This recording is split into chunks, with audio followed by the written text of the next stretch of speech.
The Mayor of London, Sadiq Khan, is escalating his plans to turn London into a socialist net zero utopia. He is now officially coming after motorists. Yes, another regulation, another restriction.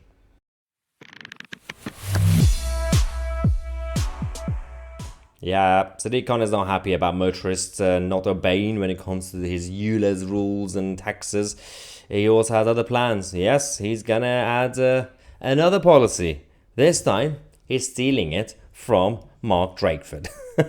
Obviously, Mark Drakeford and the Welsh government have decided to go full-on authoritarian by introducing a 20 miles per hour limit across Wales, and obviously there's been a massive backlash. This whole thing is so idiotic that even central government people, including the Prime Minister, have said, actually, we're not going to do 20 miles per hour. Actually, Rishi Sunak said, we're going to aim to end the 20 miles per hour zones because Rishi Sunak pretends to be on the side of the drivers, right? He's against ULEZ and low traffic neighborhoods. The same Rishi Sunak who's been part of a party and government that turned net zero into a legal obligation. Yeah, the same Rishi Sunak is now smelling a general election, so he's now on the side of drivers. But I don't care. Obviously, he's lying, but at least he's saying he's on the side of drivers. People like Mark Drakeford and now Sadiq Khan are brave enough to just go all out authoritarian because they know they're going to find a way to get re-elected. I mean, Drakeford's going, but there's going to be someone else replacing him. So, what's he doing? Yes, Sadiq Khan is announcing a new 20 mile per hour speed limit across roads in the capital by the end of 2023. We are literally right now in September. So we only have, 3 months left. He's just announced a policy and we have no way to stop this from coming into place. There's going to be some protests being organized, I guess, but we have to wait for the London elections for him to go away. If he goes away, if he loses, and then we could have a new conversation about the new mayor, whoever is going to be. Obviously, it's more likely it will be Susan Hall, according to the opinion polls. Howard Cox is still polling very tiny, but it's still early days. Because Howard Cox and Reform still have time, I guess, till next year. But the right now, the current situation is pseudo dictators like Sadiq Khan. They can get away with so much because they have big money behind them. They got the corporations. They got the whole woke culture behind these ideas. So they have literally corporations who are funding the Labour Party and Sadiq Khan's campaign, and the Tories, obviously.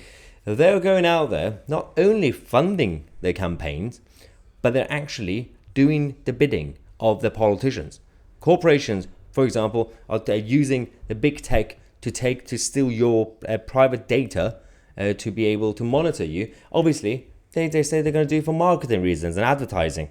No, because they're going to go hand in hand. It's never safe to have your data completely surrendered to anyone, whether it's a big government or big tech. You know how I save myself? How I protect myself? Yeah, you do. Yes, it's Atlas VPN, our special partners on this channel. Atlas VPN have a big campaign now on big privacy. The link is in the description, get.atlasvpn.com/Maya. Check it out. You get unlimited devices protection, email protection, ad blocker, and everything else. And if you're watching this on a smart TV, we got one of these sexy things. It's a QR code. You could scan it on your phone. Check out the link in the description. You could get £1.50 a month. On top of that, 3 months extra for free. Protect your data, protect your identity. Now, let's talk about what's going on. The changes that Sadiq Khan has now introduced are coming into place initially in these areas on roads in Greenwich, Kensington, Chelsea, Lewisham, Southwark, Wandsworth, Merton, Bromley and Lambeth. The interesting thing about this list, and for those of you if you're watching from outside London, you don't really care about London, rightly so, is that there's a combination of Labour and Tory councils, which means the same Tory councils like Bromley, who have been rebelling against ULEZ expansion, technically, they must have the mechanism to also rebel against the 20 miles per hour zones because they have to give consent to Transport for London to put up their signs. See? So technically there's still a way to fight back, but are they going to do it or not? All this is under the plans of C40 cities. If you don't know what C40 cities is, we've done videos on this on the channel. Earlier today we actually did another video, make sure to check that out. But C40 cities is basically a list of cities around the world who have all surrendered to the same idea, same ambitions to basically turn everything into a streamlined socialist utopia with big government telling you what to do. So that's eventually private ownership of cars will no longer exist. You could only buy 3 items of clothing. That's what ideally they want. You wouldn't consume any meat or dairy. But these are just ambitions, they say.